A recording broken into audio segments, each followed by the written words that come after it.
Proyecto de la materia de Ingeniería de Mantenimiento.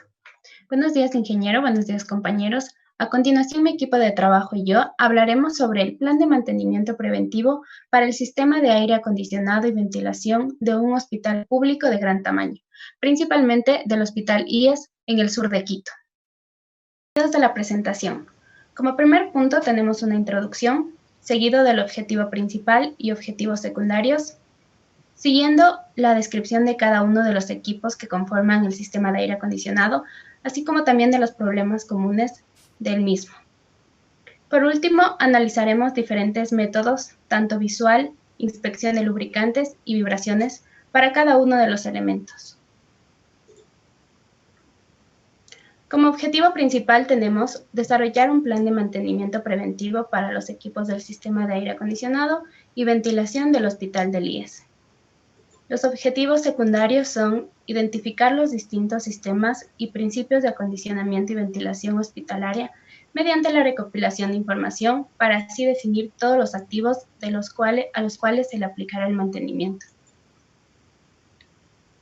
Clasificaremos los problemas comunes que pueden tener los activos, basándonos en fuentes bibliográficas y manuales de equipo, focalizando y optimizando el mantenimiento en cada uno de ellos. Y por último, determinaremos los métodos de análisis adecuados a las necesidades del sistema de acondicionamiento y ventilación de sus activos, dependiendo de la naturaleza de los problemas y unificando y simplificando la ejecución del monitoreo. Bueno, a continuación hablaremos acerca del planteamiento del problema y cómo lo definimos.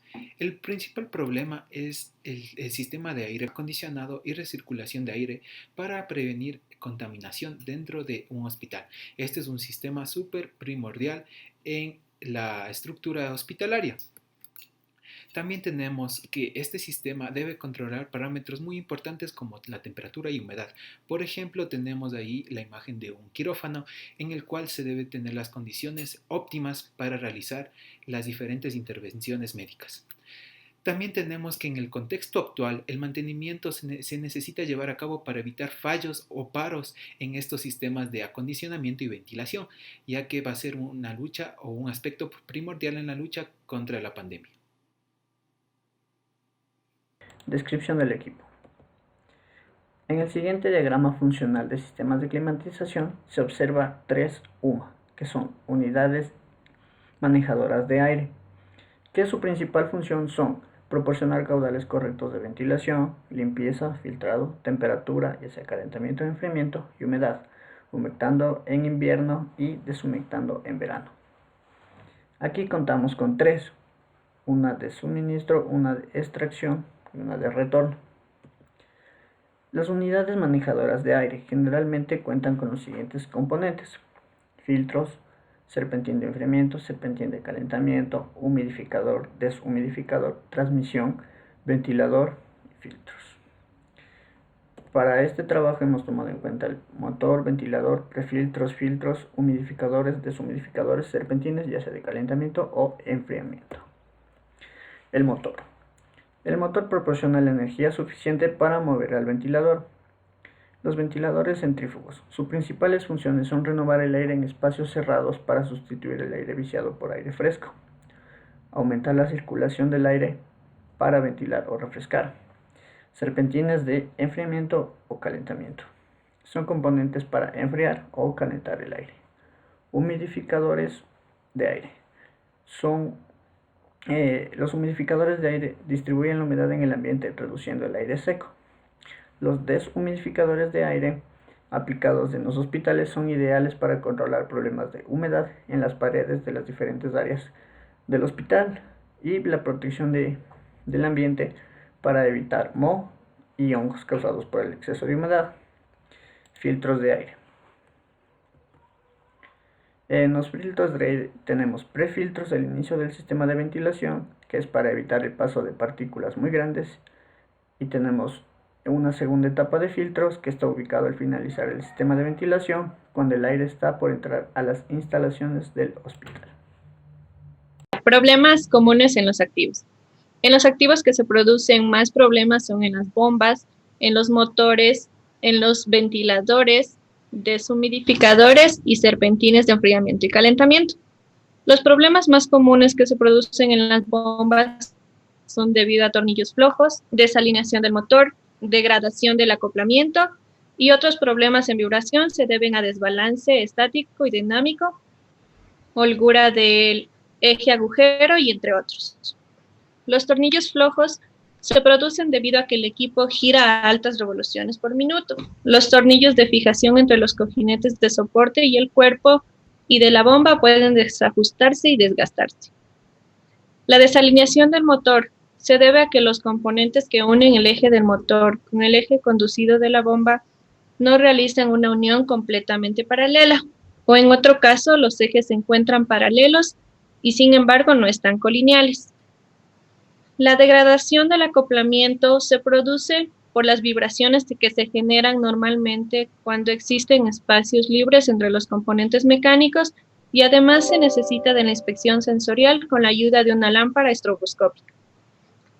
Las vibraciones en el motor se producen principalmente por desbalances, falta de alineamiento, partes flojas y fallas electromagnéticas. Por el desbalance en el motor asincrónico trifásico ocasiona que aparezcan fuerzas centrífugas sobre el motor. Estas fuerzas producirán vibraciones que se transmiten a los cojinetes y chumaceros. La falta de alineamiento, la principal fuente de vibración debido a la falta de alineamiento ocurre cuando el eje del motor eléctrico no está alineado con el eje de la máquina acoplada. En este caso son ventiladores o bombas.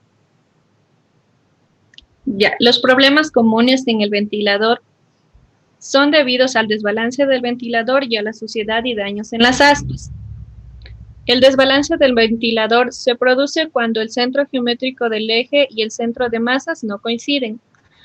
La suciedad y daños en las aspas, si de alguna manera las aspas se deforman, se rompen o se agrietan, el pico de la frecuencia del paso de las aspas se incrementará.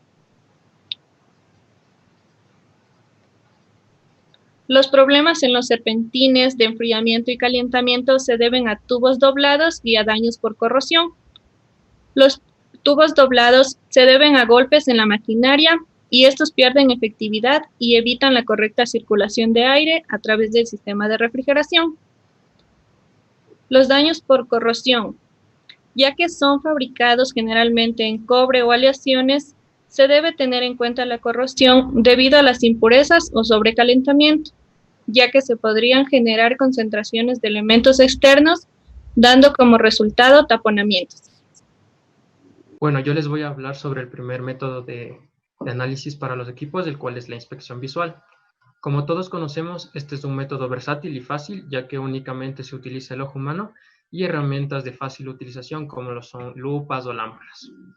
Entonces, se va a realizar la inspección de superficies expuestas o accesibles. Cabe recalcar que para realizar esta inspección únicamente se debe ir a partes muy sencillas que se puedan visualizar, por lo tanto no se debe desarmar el equipo. Como ya les dije anteriormente, se va a medir el estado en el que se encuentra en el equipo. Ahora, este método puede ser muy bueno, ya que va a optimizar tiempo y recursos. Al ser el primer método que se lo realiza, se pueden identificar ya la falla o anomalías que se encuentran en los equipos, por lo tanto ya no se proceden a los otros. Sin embargo, si no se encuentra ninguna falla, se debe realizar los diferentes métodos de inspección. Este método lo realiza un inspector u operador, en el cual la característica más fundamental es la experiencia, ya que nos ayuda para poder facilitar encontrar cuáles son las anomalías en los equipos. Bueno, los parámetros que más buscamos en nuestro sistema de ventilación serían la temperatura y humedad. Estas variables tienen que estar bien definidas en todos nuestros equipos. Por lo tanto, se va a realizar las inspecciones sobre todo en fugas, en los ductos y en el desumidificador, corrosiones en todos los elementos mecánicos, como puede ser en el ventilador, además de desgastes, grietas o fisuras, cambios de coloración en los equipos, además de pérdidas de aislamiento, sobre todo en los ductos de aire, además de la estanqueidad y estado de nivel de refrigerante que se utilizará en los serpentines, y además y fundamentalmente la limpieza de filtros de aire y de los ductos del sistema de ventilación, ya que esto dependerá directamente de la calidad de aire que vamos a tener y además para proteger nuestro sistema de ventilación. Para análisis de lubricante de motores se hará por varias pruebas. Mediante el conteo de partículas que permite determinar la limpieza del aceite en una muestra de 1 miligramo de lubricante, haciéndole pasar luz o flujo a través de las partículas, determinando así su tamaño, establecidos por la norma 4406-99. La prueba de Carl-Fisher determina la humedad o la cantidad de agua que existe en el motor, mediante el uso del reactivo Carl-Fisher más dióxido de azufre y yodo. En esta parte el yodo se disuelve en el reactivo y el contenido de agua es determinado mediante la reacción que se produce entre el agua y el yodo. Otro es el análisis espectrográfico, en el cual se medirá la detención o la cantidad de partículas de metal que se encuentran en el motor. Esto se realizará mediante el uso de espectrografía de emisión o ICP. En este análisis, una cantidad de lubricante se calienta hasta el punto del plasma, en el cual los elementos que se encuentran en el lubricante emitirán una radiación, el cual determinará a la máquina la cantidad de elementos que se encuentran en el lubricante. Otro es la ferrografía analítica, que identifica los contaminantes del proceso y ambientales. Se realiza mediante una muestra de aceite introducida en un tubo de vidrio, en el cual el equipo ferrográfico emitirá un campo, el cual determinará la cantidad de elementos que existe en el reactivo. El análisis de lubricantes del ventilador y la bomba. El análisis de lubricantes se realizará en el ventilador centrífugo, en el cual se pretende determinar el desgaste producido por el contacto metálico, específicamente en los lubricantes por rodamiento, en donde se hará de forma visual si es que en el rodamiento falta o no falta lubricantes. De ser así, se realizaría una limpieza y la lubricación, al igual que un balance y un alineamiento correcto. El análisis de lubricantes en la bomba se realizará en la bomba centrífuga, en donde igual se hará en la parte de rodamientos, determinando si es que falta o no falta la cantidad de grasa de lubricantes, y de ser así, se recomendaría poner los 3 tipos de grasas, como son Molybux, Texaco y Shell Albi. Otra forma de determinar el análisis del lubricante es mediante la temperatura del lubricante de trabajo, en el cual nos especifica en la norma que es de 120 a 180 Fahrenheit. La importancia de realizar el análisis de vibraciones es que identificando un cambio en la vibración característica de la máquina indicará algún defecto que se esté originando en alguno de sus componentes. Para esto se utilizan instrumentos de medida de vibración. Las pérdidas periódicas se realizan... Ay, mijo, repítele. Sí, ya. Para esto se utilizan instrumentos de medida de vibración. Las medidas periódicas se realizan con equipos portátiles. Los equipos utilizados pueden ser vibrómetros o analizadores de frecuencia. Consecuentemente, se realiza un procedimiento para localizar el desequilibrio en máquinas rotativas, mediante el cual se registra y categoriza las medidas de velocidad de vibración, o conocida también como vibración severa. Este método permitirá determinar la energía que produce la vibración. Estos niveles de severidad de la vibración se mencionan en la norma ISO 10816-1. De acuerdo a la tabla, es posible determinar la severidad de la vibración en la maquinaria, conociendo el valor de la velocidad de vibración a la cual se ve expuesta la maquinaria y el grupo de acuerdo al tipo de máquina. Entonces, se tiene en la tabla, en el eje horizontal, está categorizado por grupos. El grupo K para motores eléctricos de hasta 15 kilowatts. El grupo M de 15 a 75 kilowatts. El grupo G para motores grandes y el grupo T para turbomáquinas. En el eje vertical podemos observar los valores de velocidad severa. Respecto al monitorizado de las máquinas, se realizarán los motores eléctricos. Entonces, para estas máquinas se recomienda realizar 2 mediciones radiales y una axial, en dirección del eje. En estos motores son muy usuales las vibraciones de carácter radial, que indican un defecto en los rodamientos. Además, se puede mencionar algunas consideraciones durante la obtención de datos. Se tiene que el punto de medición debe ser accesible, ya que debe garantizar la seguridad del operario. Por ejemplo, evitar la exposición a partes rotativas y altas temperaturas. Mientras que en el caso de bombas centrífugas, los puntos de inspección para vibraciones deben corresponder con la línea central del eje. sobre los rodamientos o cojinetes. Las mediciones se deben hacer en las direcciones horizontal, vertical y axial de cada rodamiento y así detectar algún tipo de falla. Algunas de las fallas típicas en estas máquinas son desbalanceo, la desalineación, que puede ser debido a un mal montaje o debido a la dilatación térmica tanto en la bomba misma o en sus tuberías. Otro tipo de fallas son problemas en rodamientos. En el caso de fugas y holguras, puede ser también por un mal montaje o una mala selección de sellos. Y finalmente, problemas estructurales que pueden ser por la mala fundación de la bancada o una base deformada. Gracias.